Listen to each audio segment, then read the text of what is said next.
Vietnam marks 80 years of independence with largest ever parade. Leaders of SCO member states issue Tianjin Declaration. Government for the people. The spirit of the 1945 Autumn of Independence lives on. Hello, so good to see you again in today's news. I'm Hoàng Yên, and here we go, the first headline of the show. On the morning of September 2nd, Vietnam held a large-scale military parade in Hanoi to commemorate the 80th anniversary of August Revolution's success, August 19, and the National Day, September 2nd. The parade and military procession took place solemnly at Barding Square.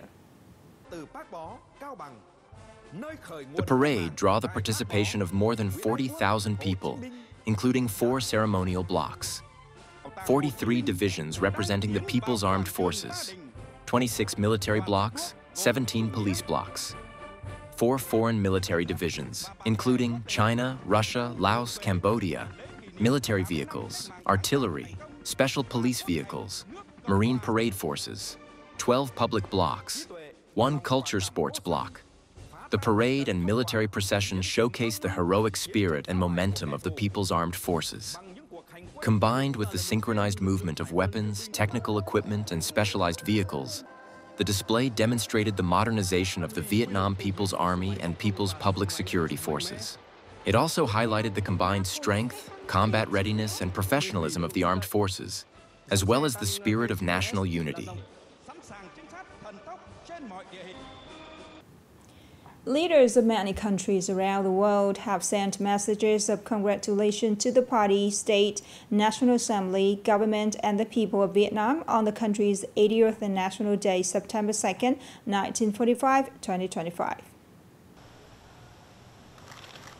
In their congratulatory messages, the leaders of Laos, China, and Cambodia, close neighboring countries, emphasized the traditional friendship, special solidarity, and comprehensive cooperation with Vietnam.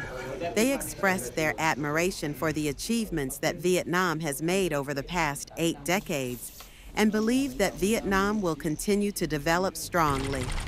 Countries with long-standing traditional relations such as Russia, Cuba, and North Korea also sent their congratulations, affirming their strong relationship and confidence in Vietnam's development.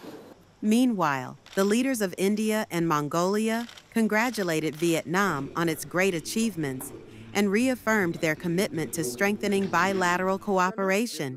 Messages from friendly countries highly appreciated Vietnam's remarkable development in all aspects, from economy, politics, society, to its increasingly high role and position in the international arena.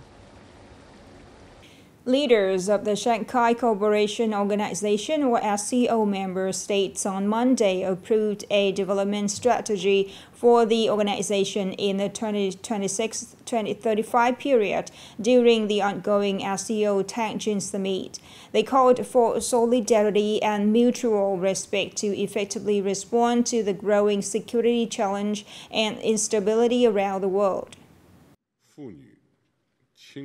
The Tianjin Declaration clearly states that member states advocate respecting the right of people to freely choose their own political, economic, and social development path.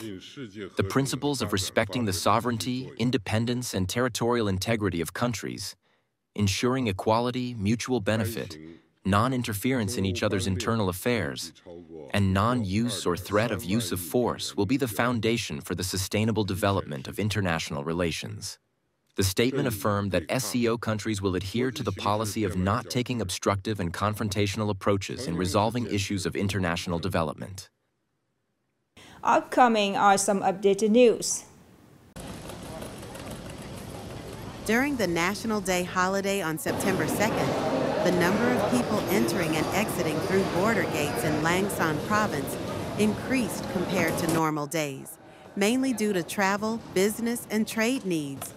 On average, officials at the Ho Ungi International Border Gate handle customs clearance for about 5,000 to 7,000 people daily using passports and travel passes.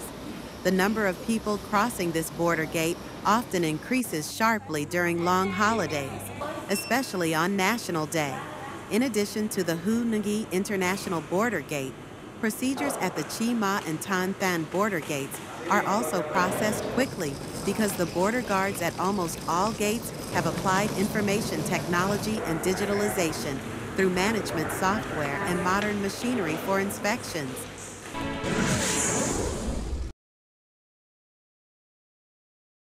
The Nghệ An, Thanh Hoa, Kualo, Nghệ An coastal road from KM7 to KM76 is a national key traffic project. With a total investment of more than VND 4,650 billion, the road is designed according to the Level 3 Delta standard. Started in February 2022, the project is expected to be completed in early 2026. Once completed, this road promises to become an important driving force for local economic development. In particular, the project will help connect key economic zones in the region from Thanh Hoa to Nghệ An. Implementing the direction of the Provincial People's Committee, the construction units are making every effort, striving to basically complete all items by the end of 2025 and early 2026.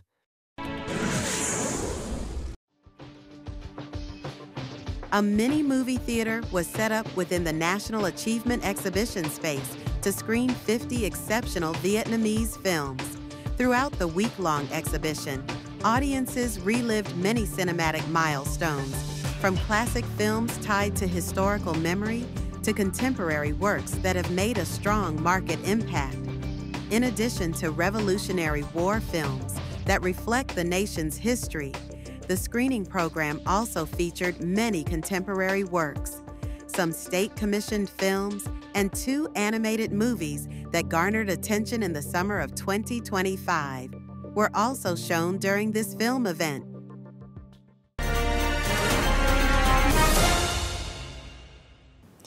"80 years have passed since the historic autumn of 1945, when Vietnamese people, under the leadership of the party and the late President Ho Chi Minh, rose up to seize power and establish the Democratic Republic of Vietnam. This victory gave birth to a government truly of the people, by the people, and for the people, becoming a profound foundation and lessons for the country's development and construction today. More in this story. The success of the August Revolution in 1945 was not only a milestone that opened an era of independence and freedom, but also left a great lesson. To achieve victory, one must ignite the people's strength, rely on the people, and promote the power of national unity. A people's government can only be sustainable when it is built upon the will of the people and serves their interests. The spirit of unity, independence, self-reliance, and self-sufficiency is the red thread that has run through thousands of years of the nation's history of building and defending the country. Trong Cách mạng tháng 8 thì một bài học lớn về xây dựng chính quyền đó là phải sự vững đức bản chất. A crucial lesson from the August Revolution about building a government is the necessity of upholding the principles of the people, by the people, and for the people. This government was built on a foundation of law and democratic measures, established through popular elections. Inheriting the spirit of the Autumn of Independence, Nghệ An and the whole country are currently building a 2-level local government in the direction of streamlining, effectiveness, efficiency, closer to the people and for the people. This model helps the grassroots government to be more proactive and flexible in management, especially in emergency situations associated with the practical interests of the people. A prime example is seen in the recent floods and storms in Nghệ An, where local authorities were present in the most difficult areas to mobilize forces and vehicles for evacuation and rescue, ensuring the safety of people's lives and property. We work without a day off. Because there's no electricity, we have to travel several kilometers to buy gasoline to get work done. We always prioritize handling administrative procedures for the public as quickly and promptly as possible. Not only in natural disasters, the two-level government in Nghệ An is also gradually innovating the way it serves the people, from administrative reform, digital transformation, to listening and promptly resolving people's recommendations and aspirations. The province has taken drastic and synchronous steps, from approving internal procedures, electronic procedures, to publicizing and making administrative procedures transparent. We always promote the pioneering and exemplary spirit of the party members and cadres, especially the closeness to the people of the two-level government. From the spirit of the 1945 Autumn of Independence to the present day, a consistent theme remains: igniting the people's strength, fostering unity, and building a government that is truly of the people, by the people, and for the people. This is the foundation upon which Nghệ An, in particular, and the entire country in general, are confidently stepping into a new era of prosperity and development. Now is the end of the show today. Thank you so much for your attention. Goodbye for now and see you later.